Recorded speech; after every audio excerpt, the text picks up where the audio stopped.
So in this podcast, we're going to discuss how to start a fashion jewelry brand today. आप तो एक serial entrepreneur हो ही, आपने Reasi start किया, acquisition हुआ उसका, you have a success story there, and then आपने एक और brand start किया है अभी. You know ये जो serial entrepreneur है ना, कैसे बना है मैं हमेशा wonder करती हूँ.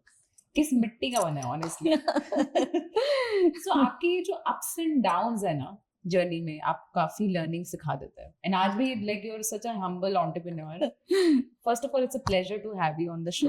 Thank you so much for inviting me here. जो आपका पर्सपेक्टिव है ज्वेलरी सेगमेंट को लेके, बिजनेस को लेके, एंड आई नो काफी स्ट्रॉन्ग है बिकॉज आपने एक स्क्रैच से ब्रांड बनाया है and you made a fortune out of it. जो पर्सनल आपकी लर्निंग है ना, I really want to bring that on today for the youth of the country and even for the people जो aspire करते हैं एक नया ब्रांड खोलना आज. सो आपकी जर्नी के बारे में तो हमने काफी सुना है, but I want to straight away start from कि आज मेरे को बिजनेस बनाना है ज्वेलरी का, तो कुछ हैक्स और सीक्रेट्स या कुछ ऐसा एक्सपर्टीज जो आपकी है उसके थ्रू आप बताओ कि कैसे मुझे शुरू करना चाहिए. फर्स्ट ऑफ ऑल तो jewellery is a very easy category to make a brand and again product जितना इजी होता है, कैटेगरी जितनी इजी होती है, उसमें कंपटीशन उतना ही ज्यादा होता है. सो इजी है, बहुत कम इन्वेस्टमेंट में यू कैन स्टार्ट. आपको कोई बहुत ज़्यादा वेयर हाउस स्पेस नहीं चाहिए, आप अपने घर से स्टार्ट कर सकते हैं, बहुत ही छोटे इन्वेस्टमेंट से स्टार्ट कर सकते हैं because it's a readily available product in the wholesale markets. आप जैसे दिल्ली में भी एक होलसेल मार्केट है, बॉम्बे में है, जनरली बड़ी सिटीज में एक होलसेल मार्केट होता है. सो वहाँ पे you can go check the products, prices, quality and उसके बाद आप बहुत छोटी छोटी क्वांटिटीज बाय कर सकते हो. बट मेरा एक सजेशन है कि बाय करने से पहले, अभी मार्केट बहुत चेंज हो गया है. जब मैंने ब्रांड बनाया था, हमने जब ब्रांड बनाया था तब आपका प्रोडक्ट पे ब्रांड बनता था, प्रोडक्ट पे, क्वालिटी पे, डिजाइन पे. बट अभी प्रोडक्ट बनता है ऑनलाइन. आपका social media is the bigger platforms.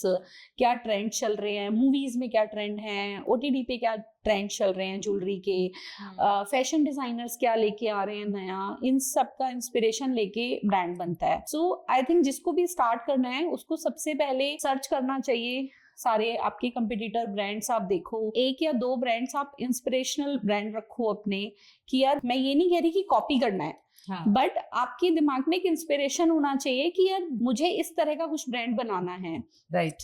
उससे लिए आपके लिए पाथ इजी हो जाता है. कभी भी किसी को कॉपी मत करो 100%, सिर्फ inspiration is the one thing. And उसके बाद छोटी छोटी क्वांटिटीज बाय करो, टेस्ट करो, पहले प्रोडक्ट का फोटोशूट करवाओ. Photoshoot is always a investment for a business. This is my learning कि कभी भी फोटोशूट पे आप इन्वेस्ट करने से ये मत सोचो कि यार ये 500 रुपीज का फोटोशूट है और मेरे को तो कहीं 300 में मिल रहा है तो मैं 300 वाला करवा लूं. सेविंग्स करने के बहुत तरीके होते हैं बिजनेस में, but photoshoot is always a investment. इसके बाद छोटी छोटी क्वांटिटीज आपने बाय की, उसकी आप कंटेंट पे फोकस करो कि कैसे उसकी छोटी छोटी रील्स बना सकते हो. आजकल इंस्टाग्राम पे आप क्या कर सकते हो कि जो छोटी छोटी सेलिब्रिटीज हैं, इनिशियली आपको बहुत बड़ी सेलिब्रिटीज में डेफिनेटली आप नहीं कर पाओगे, बट उनकी जो फैशन डिजाइनर्स होते हैं, उनकी जो स्टाइलिश होती हैं, उनको रीच आउट करो कि आपका कोई भी नया शूट चल रहा है, आप हमारे प्रोडक्ट को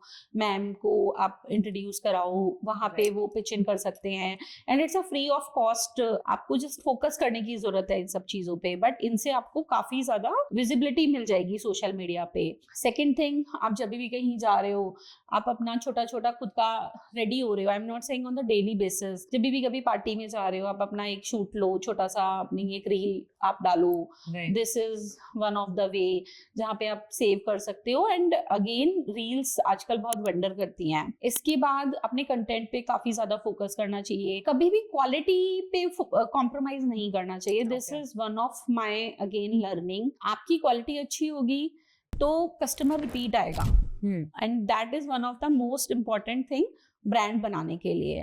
कस्टमर का रिपीट रेशो बहुत अच्छा है. अगर आपका इंडस्ट्री से, आप जहाँ पे इंडस्ट्री अगर लेट से 20% पे कर रही है और आप 30% या 40% पे काम कर रहे हो, it's a very good ratio. Packaging plays a very big role in brand building. मुझे आज भी याद है, हमने 82 में जब रीब्रांडिंग की तो हमारा एक मार्शला कलर का एक बॉक्स होता था, तो हमें कैटेगरी पर्सन्स कई बार जब अकाउंट मैनेजर्स मिलने आते हैं या हम उनके पास जाते थे तो वो हमें बताते थे कि मैंने अपनी एंगेजमेंट में आपकी ज्वेलरी पहनी, तो एज अ फाउंडर आप बहुत आपको काफी अच्छा लगता है। Yeah. बट वो एक उनको ज्वेलरी पीस याद नहीं था कि Hmm. मैंने एक अमेरिकन डायमंड का नेकलेस खरीदा, उनको ये याद था कि मेरे पास आज भी वो बॉक्स मेरी ड्रेसिंग में पड़ा है। अच्छा, सो अनबॉक्सिंग ना कस्टमर के माइंड पे बहुत प्ले करता है, okay. वो एक रिकॉल वैल्यू क्रिएट करता है और that is a very important thing in the business. I think these are the major things. And इसके बाद आपका आता है ई कॉमर्स की जर्नी। Yeah. वहाँ पे आपको जो भी आप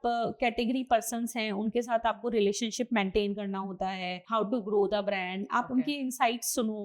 जैसे मेरी जो प्रयासी की जर्नी है उसमें मंत्रा के कैटेगरी पर्सन्स का बहुत बड़ा हाथ है, अच्छा, तो आई रियली अप्रिशिएट कि उन्होंने इतनी मुझे हेल्प की। उनके छोटे से छोटे इनसाइट्स को आप सुनो, उस पे वर्क करो। वो जैसे मुझे बोलते थे कि इस साल ये ट्रेंड आने वाला है, तो मैं उस ट्रेंड के आने से पहले उसकी प्रिपरेशन कर लेती थी। अच्छा, मैं बहुत बड़े बड़े फैशन डिजाइनर्स को फॉलो करती थी, जैसे सब्यसाची हैं, राइट। इस तरह के फैशन डिजाइनर्स बताते हैं कि इस साल का पैंटून कलर क्या है।